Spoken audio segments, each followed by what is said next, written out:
5 years ago, 6 years ago, with app economy and the kind of the low-hanging fruit, easy things to kind of spin up and try. And now we're getting to a point where it's much more old school industries that need to be innovative and digitized or whatever. And those are oftentimes harder problems. And I do think that's why.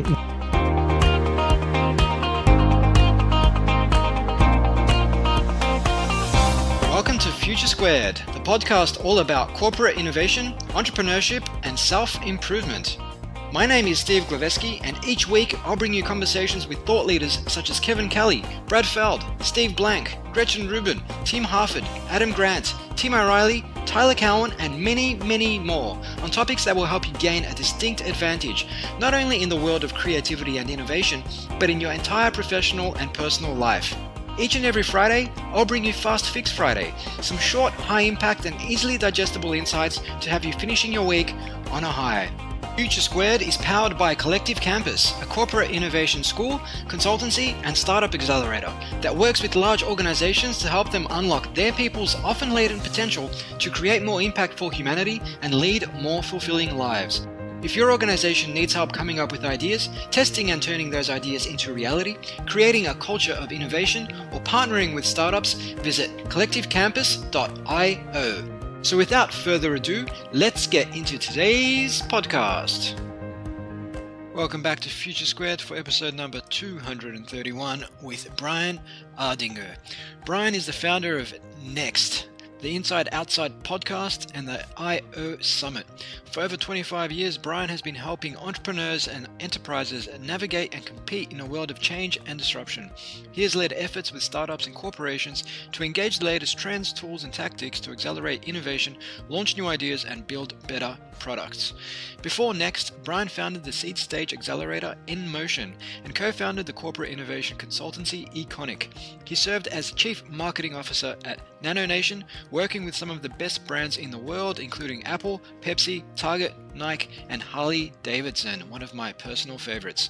Brian has worked in Silicon Valley and Asia, where he built out the consulting practice for Gartner and led the creation of Asia's first dedicated customer experience lab as Director of Research at Ion Global, a Hong Kong-based technology firm. He is currently involved in driving the Midwest's innovation ecosystem through initiatives such as the Rise of the Rest, StartupWeek, Lean Startup Circle, Pipeline Entrepreneurs, and the JumpStart Challenge. Expect to learn more about the startup and corporate innovation ecosystem in America's Midwest, whether the types of ideas and innovations coming out of the Midwest differ from that of, say, Silicon Valley, how the startup ecosystem in general is seeing a shift away from low-hanging fruit B2C products to bigger problems rooted in traditional industry, what it takes to get conservative investors to invest in early-stage startups, and why corporates should partner with startups. So with that, I bring you Brian Ardinger. Welcome to the show, Brian. Thank you, Steve, for having me. It's an absolute pleasure to have you all the way from the home of the Big Red in Nebraska. That's right. We're middle of America. Yeah, definitely in the middle of America. And your name gives it away as well. I know that a lot of people in the Midwest have these sort of European surnames owing to, say, generations and generations of ancestry. Exactly. I did do my 23andMe recently and found out I'm mostly European. It definitely doesn't come as a surprise. So, Brian, give us a 2,000-foot view of who Brian Ardinger is. Yeah, so I'll give you a little bit of backstory. So the past 5 or 6 years, I've been a lot involved in the startup ecosystem here and building out, startups in around the flyover states. Mm-hmm. About 5 years ago, I started the first startup accelerator here called NMotion, mm-hmm. with the idea of, we saw a lot of things popping up here and there and said, let's see if we can build some stuff in our own backyard. So pulled together an angel fund and raised some additional operation dollars to kind of do a 3-year experiment to see if this would work. Mm-hmm. And through that particular process, had a great opportunity to not only help build early stage software technology startups, but also start having conversations about innovation in general, and having conversations with bigger companies who came to us and said, how are these companies doing this? How are they taking early stage ideas and getting traction and building out new business models and new ways of thinking? We'd love to have some of that mojo. And so I started doing more consulting in that particular space. And through the whole episode really focused on like how do you bring and people together? How do you innovate together and bring the ties and the t-shirts, the tucked and the untucked together to innovate together and create new value that couldn't be created before. Yeah, and innovation often happens at the intersection of lots of different disciplines and experiences coming together. So especially in this environment whereby things are moving faster than ever, and a lot of our large organizations haven't yet adapted the way they do things to move in lockstep with that change. So partnering with, as you said, the t-shirts is one way to help expedite that process. Well, I think a lot of it, I mean, in the Midwest, I mean, we're, in general, you think of the Midwest as conservative and kind of slower moving. It's more traditional businesses, less sexy businesses, things like transportation and insurance and things along those lines that have been around for hundreds of years, and business models have been there for a long time as well. So getting folks' minds wrapped around the new speed in which innovation is happening and helping convince them that there are new models out there that they need to be thinking of quicker and moving faster is a fun place to be in right now. So, whether it's venture capital and, raising an angel fund when, a large portion of the dollars around here are based on Berkshire Hathaway and value investing and things along those lines to get somebody to say, I'm going to bet at the earliest stages with a high risk technology company is sometimes a challenge, but, we're seeing slow wins in that particular area and changing the model and changing the mindset.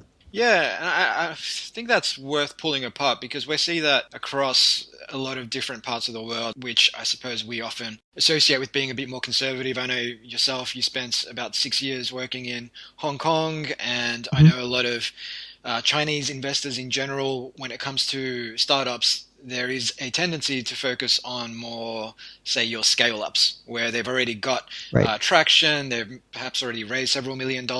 There's more of an aversion when it comes to early stage startups that are looking to raise a couple $100,000 and really don't have product market fit yet. So when it comes to empowering that part of the ecosystem by way of getting more investors on board, I mean, how have you managed to successfully navigate that when you've been trying to pitch this to investors who are very, very conservative? Well, I think a lot of it has to do, you got to have role models, whether, it's role models for founders or role models for investors and that. And so I think early on it's challenging because you're trying to find those unicorn companies, whether they're $1 billion or not, but those unicorn hard to find new ventures. And one of the things I think helped our ecosystem early on was a company called Huddle.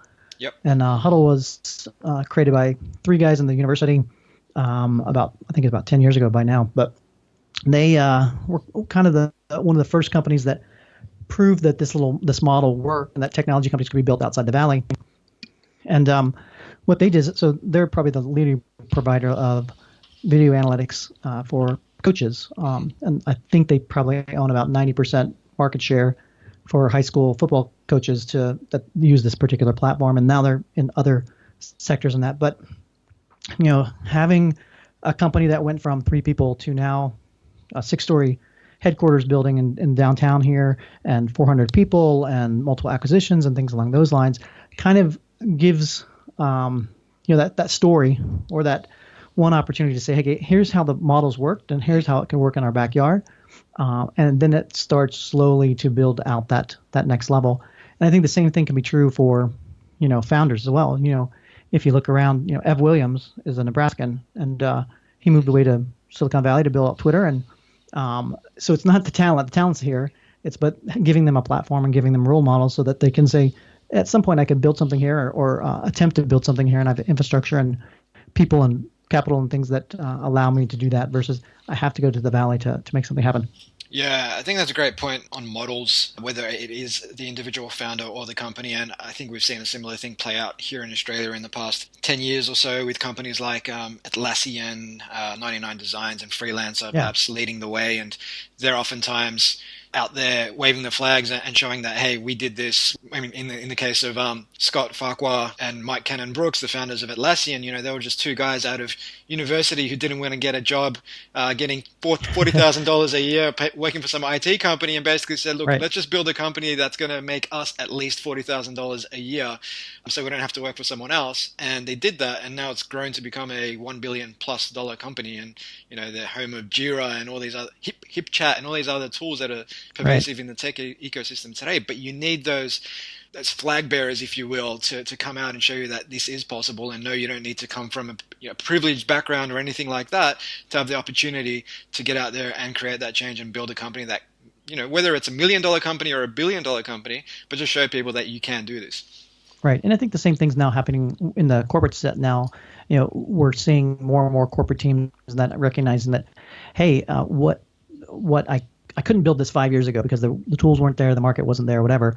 Now I'm being shown new ways of doing things, and I can actually build things. As even a non-technical entrepreneur can go pretty far nowadays with the off-the-shelf tools, off-the-shelf market capture capabilities that just didn't exist. 10 years ago when I was working in Hong Kong during the first .com craziness, it took $3 million to build out a website for Cathay Pacific Airlines or for HSBC Bank, and now you can spin that up in an afternoon and $500 and sitting in your home. So the tools have changed, the market's changed, the technologies have all changed, and have led to that speed of experimentation that I think is fundamentally changing the way we work and play.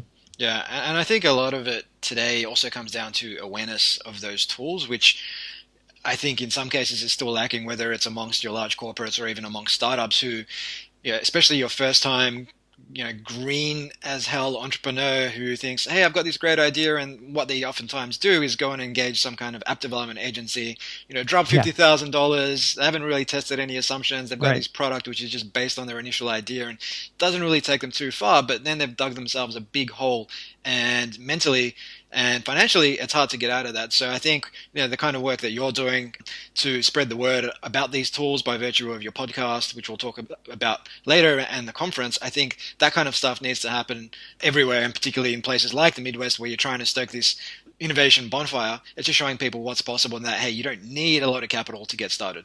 Yeah, absolutely not. So I guess on this topic of the rise of the rest, I mean, when we think about the United States tech and innovation ecosystems, obviously people think about the Valley, LA, New York, and Boston.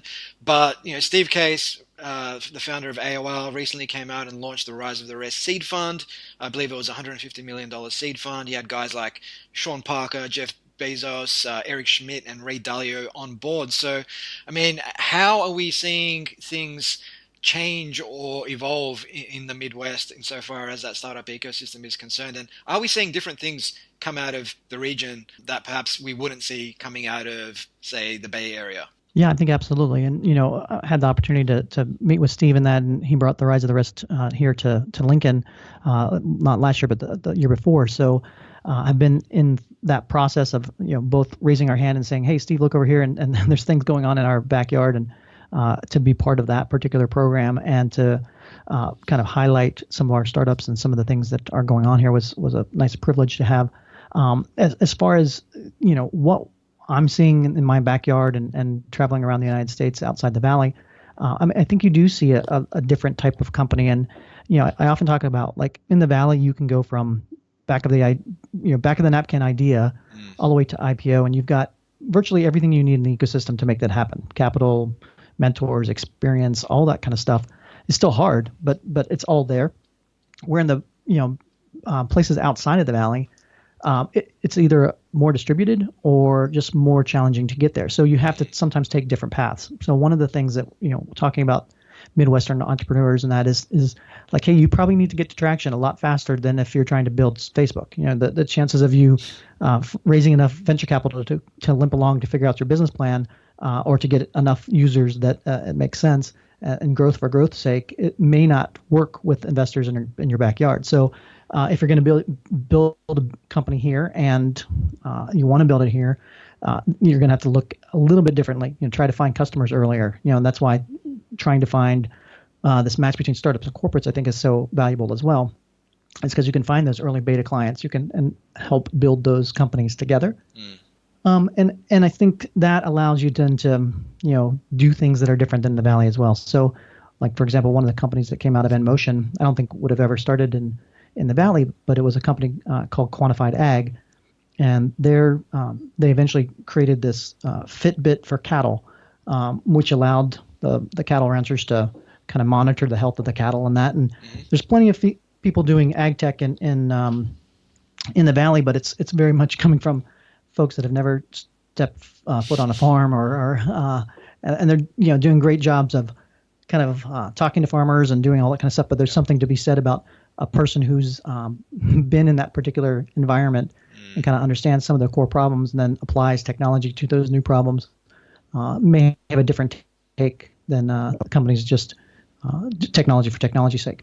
Yeah, I think that's 100% spot on. And most great ideas are usually the result of an entrepreneur's own experiences. And looking at some of the more, say, developing ecosystems around the world, whether it is Southeast Asia, South America, or Eastern Europe, in fact, a lot of the times the best people to solve problems in those parts of the world are the people that actually grew up there, that live there, that know the ecosystem, that have experienced those problems firsthand. Whereas you can try and reverse engineer that from, say, the comfort of the Bay Area, but you're probably not going to be seeing the whole picture. And, as Steve Jobs famously said, you can't connect the dots looking forward. You need to connect them looking backwards. And people growing up in those areas have way more dots to connect, and therefore in a better position to connect them and solve those problems. Absolutely. So I mentioned the Inside Outside Summit earlier, and this is a platform that you've put together and you're running it. Is this the third time, Brian, that the conference is taking place? Yeah, this is actually our second year. Second year? So about 3 years ago, we started a podcast called Inside Outside with the original idea of an inside look at startups outside the Valley. So year one was really about telling those founder stories, talking about technology and investors and what it looked like outside the Valley.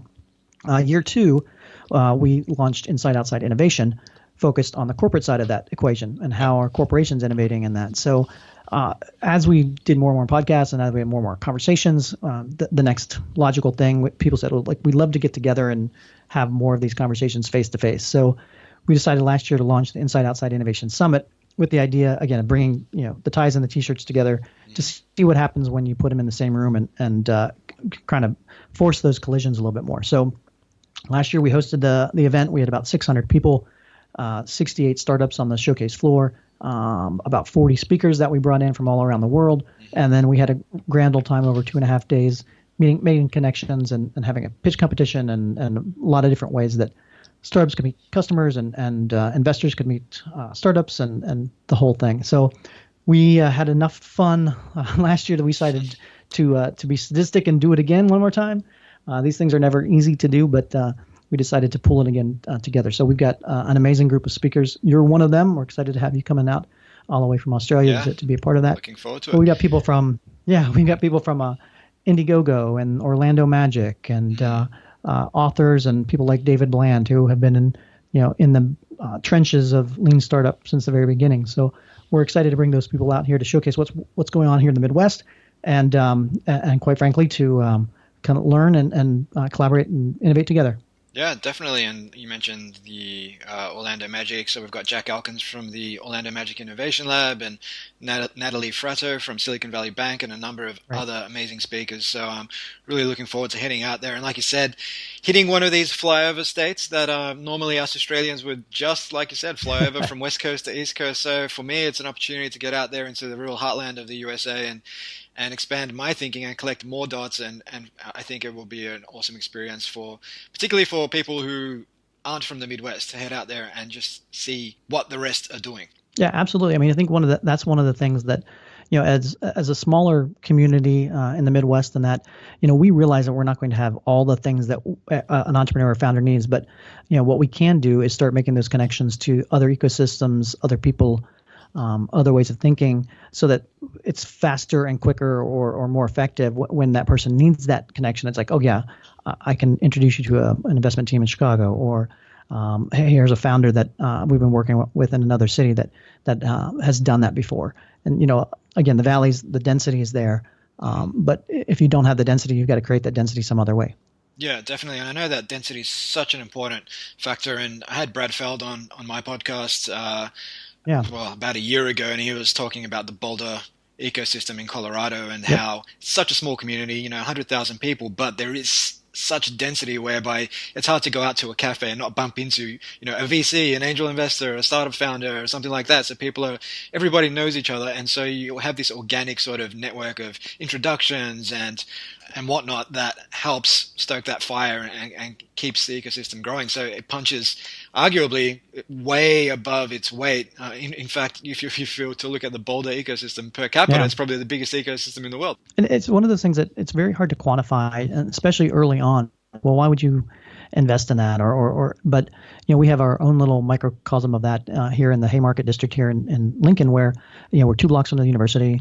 We've got bars and restaurants and nightclubs and coffee shops and everything that an entrepreneur needs to keep fueled, and then a relatively cool vibe where entrepreneurs are building things, and then they go down to the corner to grab a coffee and run into their lawyer or accountant or another developer, and that oftentimes when you have to do that consciously and set up a time to meet with a new developer or something like that, those conscious things, if they happen serendipitously and you can quickly have a 2-minute conversation on the street, it just changes the dynamic that I think it's very hard to quantify, but is very tangible when you see it in action. Yeah, and I think we're also starting to see a bit of a shift away from, say, being enamored by the valley, and in light of everything that's been happening in the past couple of years, whether it was, supposed influencing of the political process. I mean, the Facebook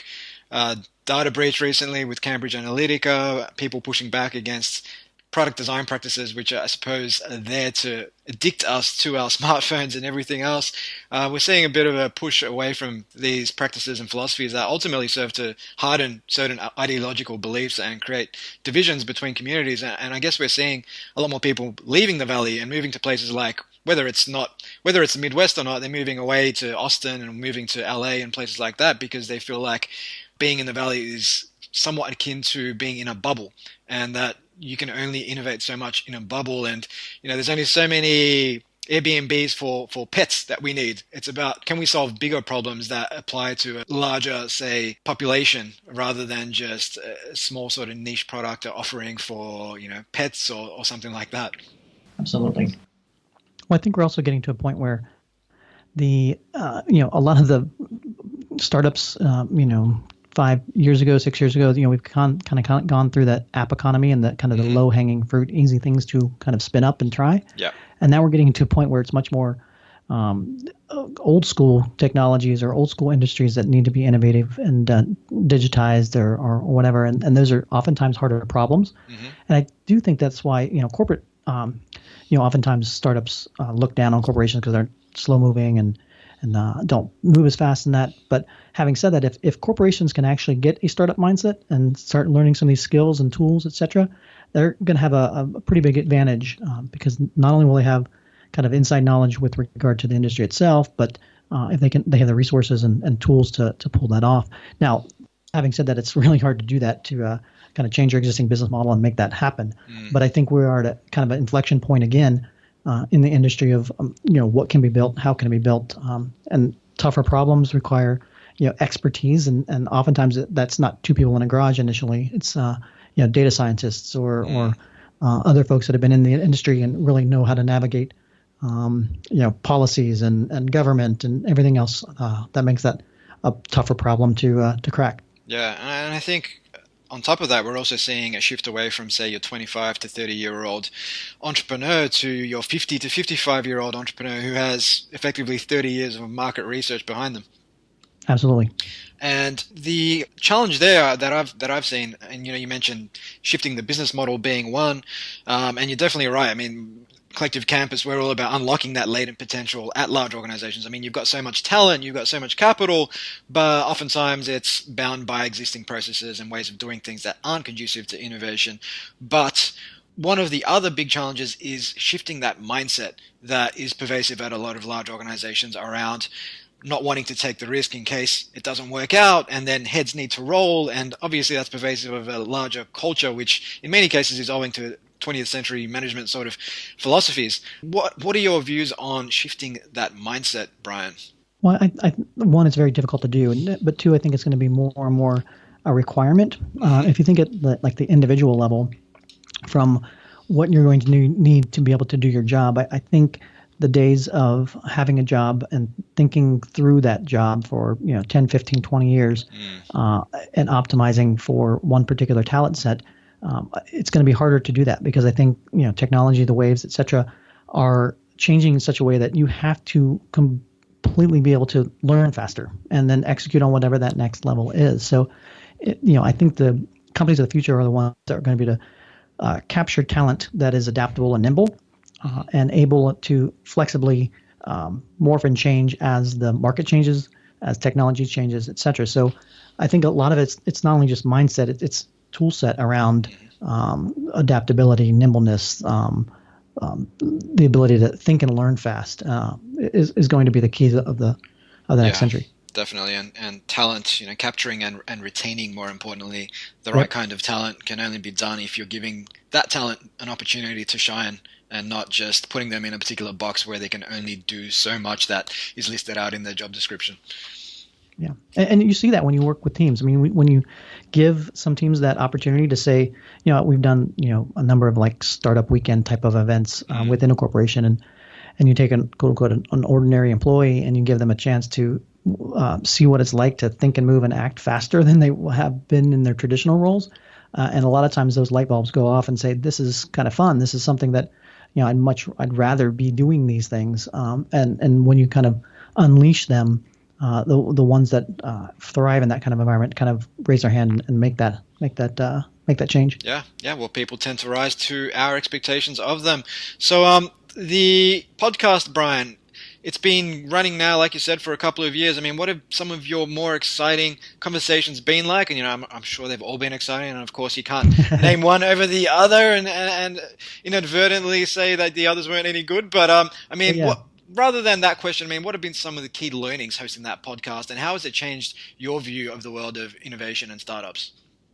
Yeah, so I think one of the things I love about having a podcast and sharing that podcast with folks is because everyone is slightly different, and you do learn from each of those particular opportunities. And whether it's Brad Feld or Tyler Crowley talking about startup ecosystems that he helped build with Jason Calacanis in Los Angeles, and then how he moved to Stockholm and talked about the thriving ecosystem that was created with companies like King and Spotify and again in an area that's outside of the valley but yet has a massive amount of innovation going on. It's those kind of nuggets of how did they do things or what did they see or and oftentimes it's just having those conversations which quite frankly just open up human connections. So being able to then reach back into that podcast list later on and say, hey, we had that conversation about this.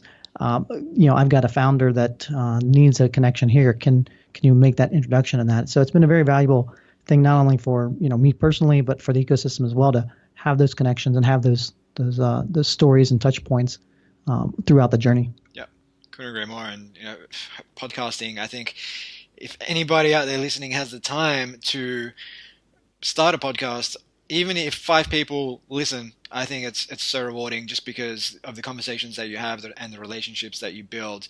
I know in my case, I've had the opportunity to interview, neuroscientists, philosophers, entrepreneurs, technologists, economists, political strategists, all sorts of people, and oftentimes they contradict each other, and it just forces you to take more of a strong opinions, weakly held view of the world, and it just expands your worldview ultimately.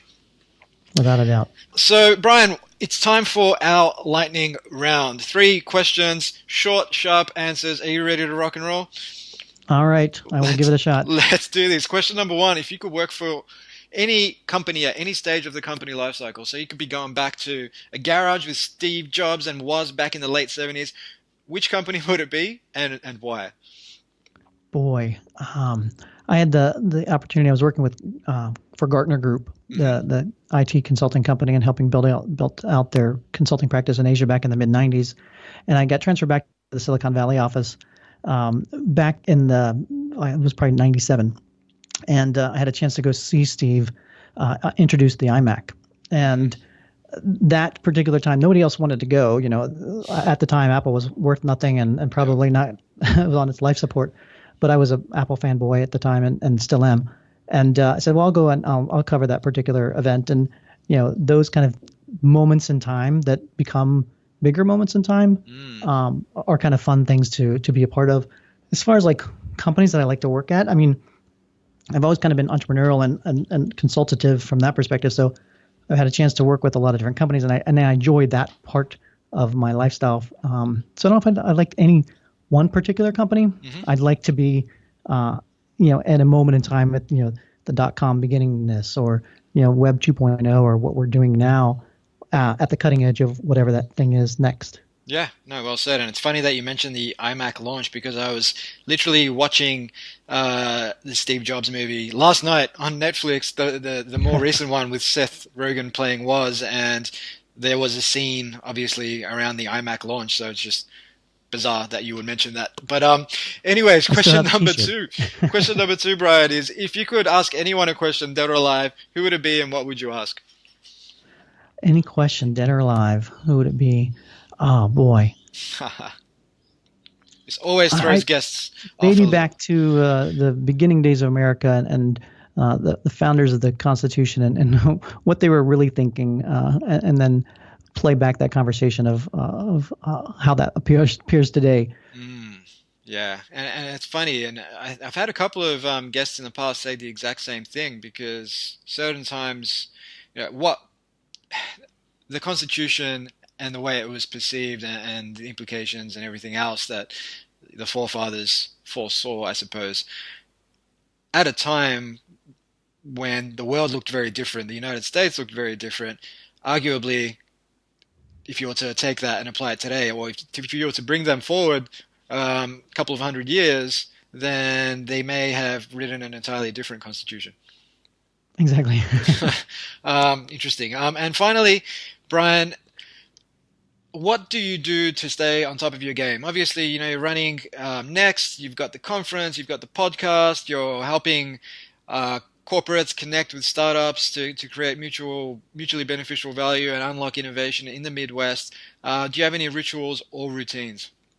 Yeah, so basically I start every morning going through my RSS feed, for lack of a better term, and newsletters that I go through and try to curate 5 to 10 articles that go on my Twitter feed or other places. And a lot of times you see those things and it's like, does he actually read all that stuff? And it's, yes, that's really my routine at the beginning of the day, is to see what's going on in the world, what's interesting in various different aspects, and then try to share that out. So that's part of my routine. I think the other routine, I've got 2 amazing little kids, and making sure that I spend time with them at the end of the day really gives me a opportunity to refresh and realize why I'm doing all this stuff. That's beautiful, beautiful. So Brian, people can find out about the podcast, well, they can listen to the podcast at insideoutside.com and obviously Apple Podcasts, Stitcher, all places where good podcasts can be found. They can find out more about Next at NXXT.co, and they should head over to theiosummit.com to find out more about the Inside Outside Summit over in Lincoln, Nebraska, taking place, 27, 28, 29 May? Did I get those dates right? May 29th through 31st. You're flying in a little earlier. 29, 30, 31st May next month. So head over to the website, check that out. And if you have time and the ability, definitely head over there to see what's happening in the Midwest insofar as innovation is concerned, and just expand your view of the world if you're not from that part of the world. Finally, people can connect with you on Twitter at Ardinger. So that's Ardinger. Anywhere else they should go, Brian? Obviously, we've got LinkedIn, Brian, or it's linkedin.com/Ardinger as well, or whatever that LinkedIn link is. Always happy to connect with folks and talk shop. So fantastic. Please do connect. Well, thank you so much again for giving up some time to share your wisdom with the audience of Future Squared, Brian. Hope you enjoy the rest of your day. Absolutely, Steve. Very much thank you for having me on the show, and look forward to seeing you in about a month. Likewise.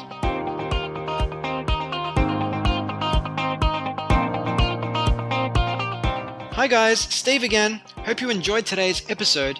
If you'd like to discuss episodes like this one, request guests for new episodes, propose questions, and access exclusive podcast-related content, join the brand new Future Squared Facebook group.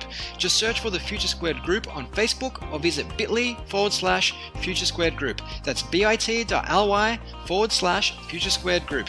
If you're picking up what I'm putting down, please take a minute to like, share, or subscribe on Apple Podcasts, Stitcher, or Google Play. It goes a long way to giving the podcast the exposure it needs so I can continue bringing you guests and conversations of the highest caliber.